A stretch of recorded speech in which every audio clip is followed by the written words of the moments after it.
Most people generally know the Shroud of Turin. It's this report. It's the shroud. It's in Turin, Italy. It is a full-length body shroud. Some people think that it's actually just the face or the head, but it is actually, in fact, a full-length shroud. And the idea is that many Orthodox Christians and Orthodox Catholics believe it to be the actual burial shroud of Christ, and therefore the image and the stains essentially that are associated with this cloth are actually the image and stains of Christ himself. And so we'll get into all of that because it is a bit confusing when people ask serious questions. And of course, this has been met with a lot of skepticism over the years. There was a carbon dating study back in the 80s that really led a lot of people to kind of put cold water on it, because the carbon dating study came back and said, hey, we think this thing is a forgery. It's not 2,000 years old. And yet there are new studies which were completed this year that actually tell a different story. So given that sense, and we'll talk a little bit more about the history of it coming up, what are these new studies that purport to actually supersede that old carbon dating study? Yes, that's right. So, Jack, many of us grew up hearing from secular sources like PBS, like History Channel, all of the background of the shroud, which is that it does in fact have real blood stains, and there's analysis showing like ferritin, for example, is inside of it. And so the story was, well, it was a medieval forgery to be used as an evangelism tool, tourism, cash money making. It was made to look real, and just look at the carbon dating. So this is the story of documentaries that we saw when many of us were in our formative years, and it turns out that the carbon dating of the particular fabric seems to in fact be from a part of it that was repaired. And so what's carbon dated is in fact the repair, not the shroud itself. The new evidence that's come out is through x-rays and through isotope testing. And the x-rays of the natural aging of the fiber seems to reveal that it is at least 2,000 years old.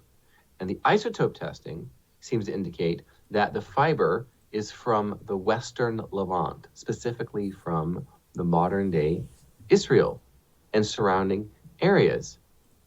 Well, isn't that interesting? And so this story of the shroud in public consciousness needs to be updated, because for approximately 40 years, it's been incorrect. Oh, that shroud is obviously a forgery, it's a fake. Of course, people of faith want to explain it away, but I'm smart because I'm a skeptic. And this is the story that the public has told themselves.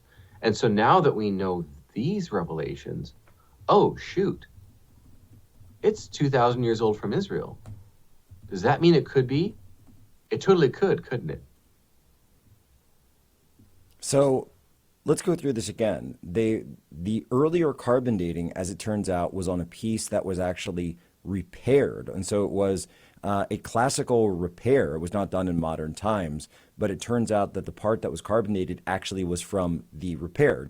In the same, it would be like saying that, oh, Notre Dame is only 5 minutes old because you tested a piece of it that was just repaired, this year.